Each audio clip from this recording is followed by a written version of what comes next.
Kota Tangerang Selatan. Ya, sehingga tanggal 6 Oktober itu bisa dipastikan sudah ASO.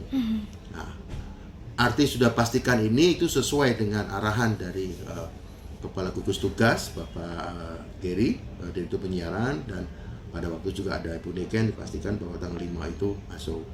Nah, bagaimana posisi KPID? KPID itu jelas bersama dengan Kementerian Kominfo sebagai lembaga regulator untuk media penyiaran. Tentunya kami juga akan mengawal tentang ASO ini. Salah satu bentuk mengawal kami adalah memastikan masyarakat itu siap. Ya. Arti masyarakat siap ini bahwa kesiapan masyarakat itu yaitu terhadap mengenai siaran digital itu sudah siap. Dan ini indikasinya adalah bahwa STB bagi masyarakat yang kurang mampu ini sudah terbagikan. Kira-kira di atas 90% ke atas itu sudah terbagi untuk wilayah Jabodetabek. Kemudian secara infrastruktur itu sekarang seluruh lembaga penyiaran itu sudah melakukan siaran multicast, analog dan siaran digital. Kemudian juga beberapa riset penelitian Kominfo itu juga menunjukkan di angka 70-an ke atas. Itu yang dikatakan oleh Pak Geri, dari bukti-bukti ini sudah menguatkan. Nah, memang kita akui bahwa ASO di DKI itu mengalami penundaan yang seharusnya tanggal 25 Agustus, sekarang 5 Oktober hal ini dikarenakan banyak hal yang dikaitkan mengenai persiapan itu sendiri.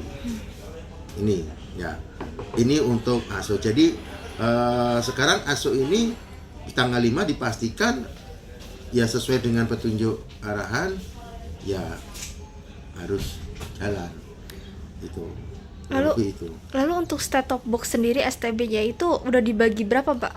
Mengingat bukannya ASO itu sebenarnya udah direncanakan dari tahun lalu ya, Pak, ya, betul kan? Betul. Sebenarnya penyiaran digital itu sudah diarahkan tahun 2012, Mbak. Blueprint-nya.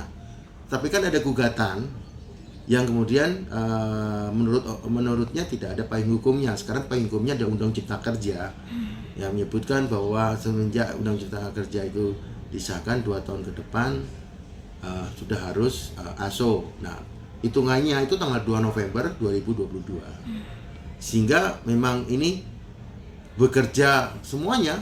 Itulah bahwa ASO ini bukan hanya tugas dari kementerian, memang leadership dan juga para stakeholder penyiaran seperti para pemegang multiplexing itu nanti yang mengelola frekuensi untuk siaran digital.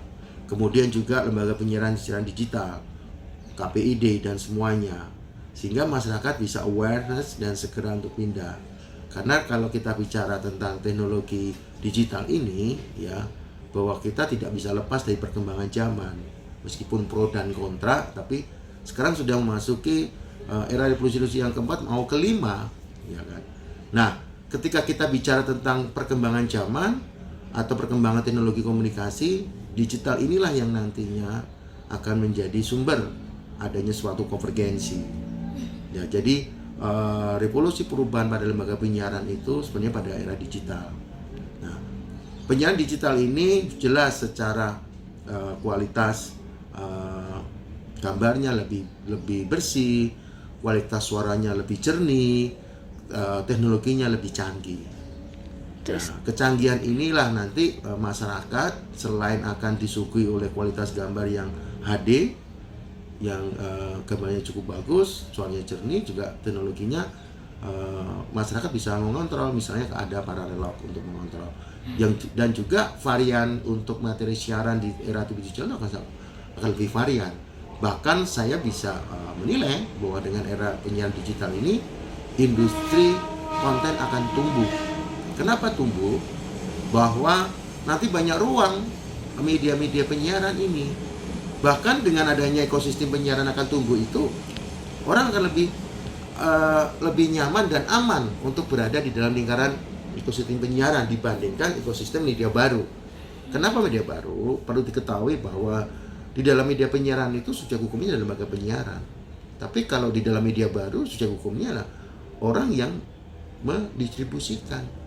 Makanya itu yang kenapa saya beranggapan bahwa dengan adanya era penyiaran digital ini, saya yakin industri konten akan tumbuh dan berkembang. Oke. Gitu. Ketika nanti siaran TV analog itu dimatikan, berarti semua siaran hilang dong. Jadi gini, Tampilannya seperti apa sih Pak sebetulnya? baik. Kalau nanti ASO tanggal 5, bagaimana siaran analog? Jelas akan mati. Matinya itu akan berubah ke siaran digital. Jadi berapa hari ini televisi akan memberikan pengumuman bahwa tanggal 5 sudah akan analog, segera beralih ke siaran digital. Syarat menuju siaran digital itu, satu, masyarakat itu harus memiliki smart TV. Tinggal dicari mode otomatis. Itu kalau smart TV. Kalau masyarakat tidak punya smart TV atau memiliki TV tabung atau LCD biasa, mereka harus punya tambahan namanya alat penerima siaran digital, yaitu set-top box atau STB, atau masyarakat kalau bingung STB itu bahasanya terlalu tinggi, decoder. Kalau kita ingat decoder itu ingat tahun 90-an ketika ingin menangkap siaran televisi. Nah, hampir sama dengan decoder. Nah, decoder yang dimaksud ini adalah set-top box itu yang bisa menangkap siaran digital. Nah, ini yang perlu masyarakat ketahui bersama. Nah, sebelum tanggal 5 dimatikan siaran analog ini, mungkin segera untuk memiliki, dan STB sudah dapat dengan mudah didapatkan di toko-toko elektronik